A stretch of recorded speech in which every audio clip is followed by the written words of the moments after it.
some degree of intimacy with the Lord. Kasi we cannot just use His law without loving the Lord. Hindi tama yun na optimista kayo at user kayo. You just use His word or His law na wala kayong relationship sa lawgiver. Tama ba? So love the Lord as much as you can. As you use this law of faith, so have work out some degree, some kind of intimacy with Jesus. Intimacy, talking terms with God. Even just you are walking on the street, you can talk to the Lord. Intimacy, there are times sa ating mga prayer, personal prayer, devotion. So you speak in tongue, prayer in tongue. Ito ang explanation of prayer in tongue, mas maganda. Kasi when you pray in tongue, sa level na Diyos yan. Kasi when you pray in tongues, hindi mo na-intindihan. Taas ng precision. Taas na language yun. Kung mag-pray tayo sa Diyos, sa ating language, baba yung level ng ating conversation. Not very intelligent. Example, kung mamit niyo si Ninoy Aquino, mag-istorya converse kayo, you don't have much to converse with him. Kasi mas mataas ka, mas malaki at malawak yung nalaman ni Mr. Aquino. Kasi presidente siya, kailangan mga bagay kanto. Diba? Tayo, ilang bagay lang, ilang topics lang ang alam natin, makakonverse tayo, hindi tayo ka-level. Diba? Taasya tayo, ordinaryo. We do not know many things. Sila, yung mga tao taas na one, they can talk to some extent at any topic. At mahirapan kayo mag-converse na nila. Yung mga Americans din, if you talk to the Americans, dula kayo, lost kayo. Kasi yung mga Americans, wide reader sila.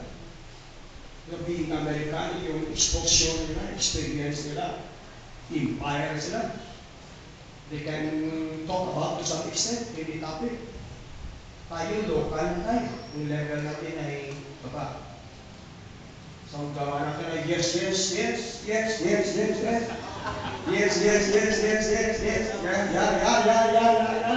Yes, yeah. Hindi tayo makasabay. There are Filipinos, yung level international. Okay. They can converse with anybody. Kasi mas informed sila. When it comes to prayer, God is so high. Panginoon say, Jesus, alam niya lahat. If you talk to God, sa iyong level, dialect mo, very low. Very low lang ang converse mo sa Diyos. Pagka 10 minutes, wala na kayo masabi. So, the Spirit of God in you will help you and let you. And you begin to pray in tongues. And in tongues, you can talk to God on His level. Kaya lang hindi mo maintindihan. What? Eh, may mga feelings lang. May mga feelings na bila-impress ng Holy Ghost sa iyo. Okay, there are sometimes you laugh, like yan, yung parang nagka-converse kayo kay Jesus Christ. Pero yun ang advantage na praying in tongue. Kasi God, the Holy Spirit will let you sa kanyang level so you can talk to Him sa kanyang level. So you can talk to the Lord for hours. Praying in tongue. Because yung capacity na isa Holy Ghost sa ating ito. Ganyan din sa preaching, no? Mag-preach tayo na sa ating conscious knowledge, maliit lang. But with the Spirit of God that will left your mind and your spirit, you can talk, you can preach to some extent. Spirit of Diyos. Okay? Thank you, Jesus. Then the next, the promises, intimacy. Ito ang definition, confession, to say the same thing with God. His word is will. to accept, to agree, not saying the other way, your own or other people's opinion. Confession means, in other words, you're talking aligned with His word, with His will. You don't talk contrary or against, disagree with His word. Our thoughts and our language speaking should be according or aligned with His word. And then definition of law, a principle based on predictable consequences of an act. A very nice definition of law. Ito, predictable consequences. Law means predictable consequences. Ma-predict na yung outcome. That is the nature of law. Kasi ang law nagbibigay kung ano pangyari. Like, in other countries, not ours here, all the citizens, alam nila ang consequences, kung anong sala ng tao, alam na nila kung ano ang punishment niya. Kasi they are educated sa law. So, ganyan ang crime niya, so alam na namin kung ano ang consequence niya. Electric yan. That is law. Sa akin, hindi natin ma-predict dito. Ano naman? Okay? So, yun ang law. Law, a principle based on predictable consequences. Now, when you apply this to the Word of God, the Word of God has a spiritual law. When you speak the Word of God, use it and apply to situation, ma-predict mo na kung ano labas. What? Example, the Lord shall supply all my needs according to the riches of His glory. Yun mo yun. Yung lahat ng mga sinabi ni Jesus dito, yun mo yun. Noon natago yun, nakip. Na when Jesus came, yung lahat na sinasabi, revelation yun ng mga spiritual law na nag-govern sa existence dito. Now, ang law ay predictable consequences. So, ma-predict mo na. You can understand the meaning of law so you can have confidence. I'm gonna have my needs. Kasi in-apply ko ang Word of God na law. So, ma-predict na kung ano labas niya. God is going to provide for my needs. I can have it. I can have it. Why the law declares that I can have it. Now, kung pupunta kayo sa ACCS, kung hindi mo mag-follow ng rules dyan, law nila, kahit mag-iyak kayo, hindi mo makuha yung claim mo. Kasi kahit ang mga government agency, they deal with law. Di ba? Rules, policy. Correct? If you will not follow the policy, the rules, hindi mo makuha yung claim mo. GSIs, insurances. Kasi hindi mo pinapalo mo eh. But if you follow the law, makuha mo. Kasi ang law ay will comply to your demand. What? What? Yes. If you follow the law will comply to your demand. When you violate the law, you cannot get what you want. When you apply the Word of God as a law over a situation, you can have confidence. You can insist on believing. If you can be bold, you can work up yourself into boldness. I can have it. Why? Law yun, virtue. Yung law, ma-predict mo na. Kasi ang law ang mag-govern ng lahat ng mga tanda. Thank you, Jesus. Okay, next.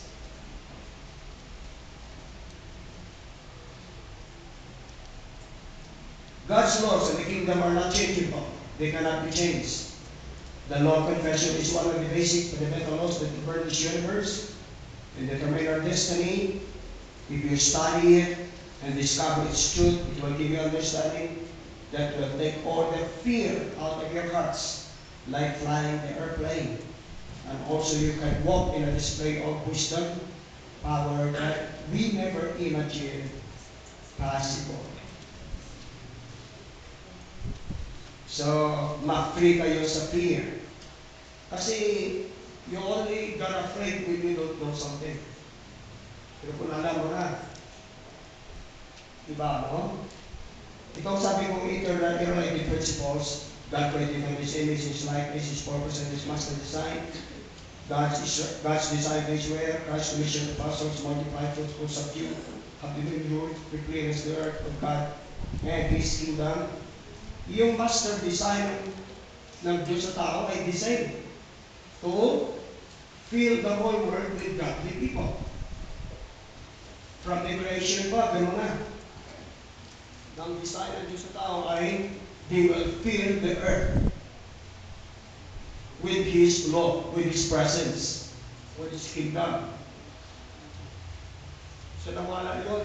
Winagamair na fell down sila. Pagkatapos ng flood, the time of Noah, gin-repeat muli ng Diyos. Tapos na, they're going and multiplying, replenish their subject, the earth, ganyan. Yun ang master design ng Diyos sa tao. Sa New Testament, ganyan din. Ang design ng Diyos sa kalibutan ng earth ay ma-feel ng mga godly na tao. Ma-feel ng Word of God, knowledge about Him. Yun ang mission ng church.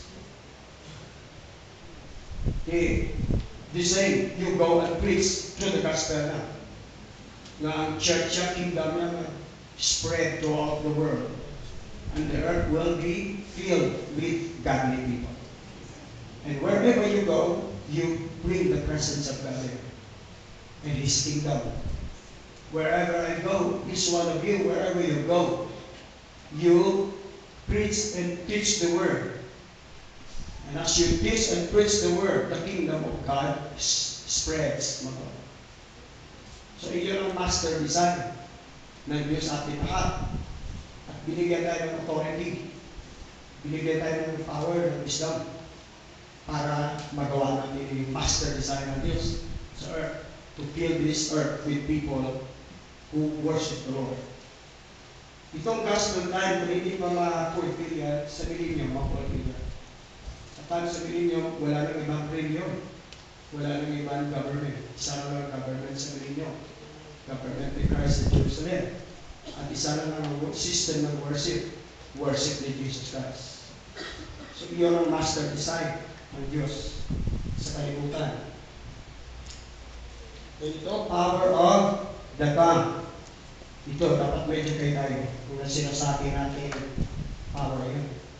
May nabasa ko sumasabi na there is not a word that you can speak that will not affect somebody. Take care. There is not a word that you can speak that will not affect other people. Diba yung pag-ibig apostolic na book, sumasabi, na don't you know, yung sinasabi ninyo sa silid ng kwarto ninyo, na kwarto ninyo, isa lang kayo, andaman. Yung may feeling, yung sinasabi mo na with feelings, andaman mo kayo. Marmat. Ilaw, magkapalas ko sa'yo. Isa lang kayo. That it reaches heaven. Yung mga sinasabi natin na negative.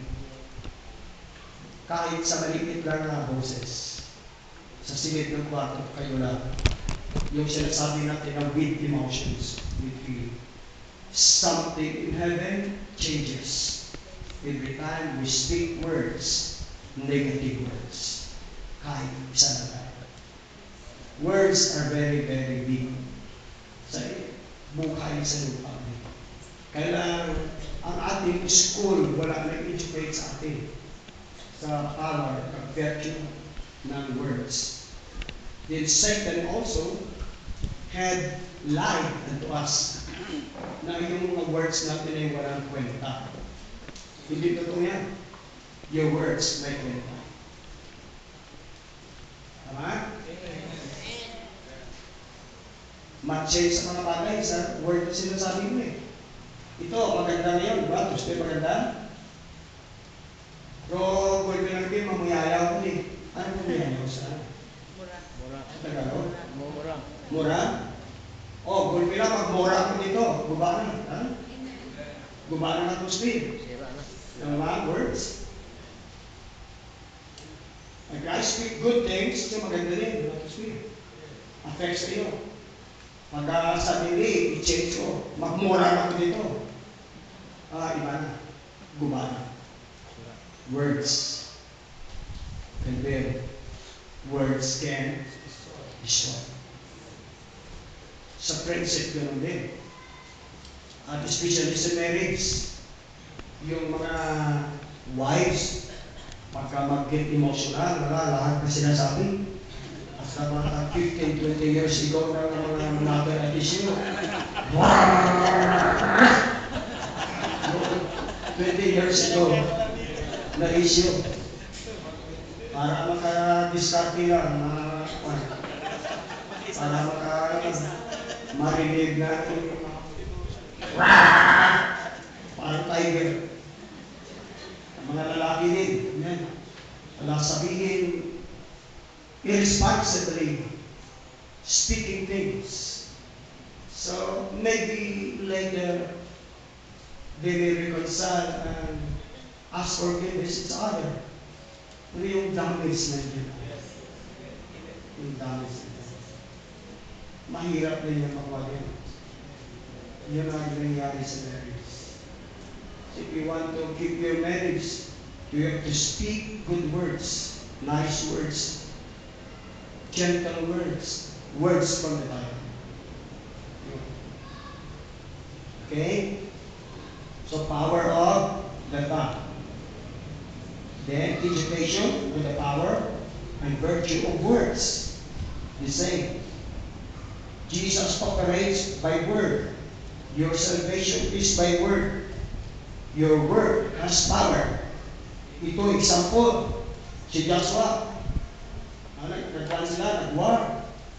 So mga alas 3 sa ako rin, di pa tapos, di pa tapos ang away. So mga alas 3 sa ako na, or 4 o'clock, sabi ni Joshua, Son, stand still. Pinangulong niya yung one. Para hindi maglubog. Kaya hindi pa tapos yung one bakol. Yung son, stand still. Ano ba ako says? Ng adlaw ay nag-stop. She words. Words. Son, stop. Going down. And the son, stop. Words. Powerful words. Praise the Lord. Wala sa ibang ginamit para ang sana hindi magkulang words. And then the next,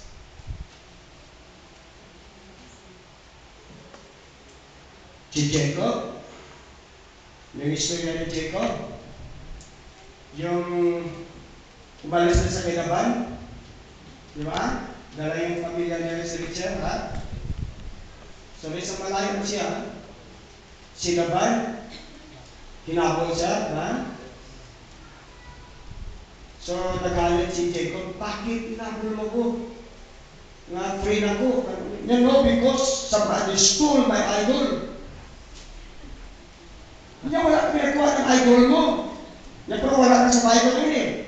Somebody took my idol. Anong sabi ni Jacob? Okay, hanapin mo sa lahat. Jacob was so assured na walang kumuha ng idol niya. Hindi niya alam na si Rachel na yung asawa niya kung kumuha ng idol niya. Hindi naman. Ang sinabi ni Jacob, okay, you search all the belongings. Kung kanino makita yung idol, let him not be. The more words.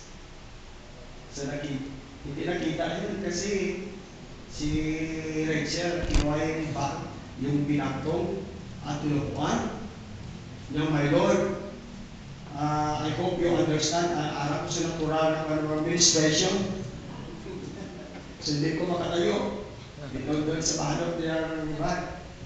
So later, si Rachel nang umanak sa kay Benjamin na nakalis. Because Jacob have spoken words. Whosoever you can find, your idol, let him not be. Sinabi yan na hindi niya alam. To your words, he shall have what you say. Okay? You shall have what you say. Maangkon mo yung mga sinasabi. See, everybody say words. Dapat tayo ma-educate sa words. Virtue. Then the next. Government operates by word. Family, business, mag-impart ng blessing, words din. Then creation, word by words. Let there be sun, let there be stars, let there be pieces, like that. Words. We need to be educated spiritually as new creatures, aside from our secular education. Ito, visible things are reflection of invisible things, even the power and Godhead of God. In the book of Romans, it says, the invisible things in God can be understood by the things that are made. In other words, yung mga material na realities dito, may reflection yan. Nag-reflect ng mga spiritual realities. O ginawa ng Diyos ang material na realities para maintindihan natin. So then, it will not be hard for us to understand kung i-introduce tayo sa higher and spiritual realities. So, maintindihan natin, Father, God is a Father. So, anong feeling ng Father sa mga anak? Anong feeling ng anak sa Father? If you can understand it sa physical na manner, so you will know how your Father feels for you. How He cares. How He cares for you. Bride, church, the Lord is a bridegroom. God instituted marriage para mag-introduce ng spiritual truth. Ng relationship ng mga tao kanya sa kanya ay love relationship. Hindi tayo maka-appreciate na tayo ay God's people. Hindi natin naintindihan ang feelings between bride and groom. Kung groom kayo, you know how do you feel with your bride, di ba? Kung naka-bride kayo noon, you know how you feel.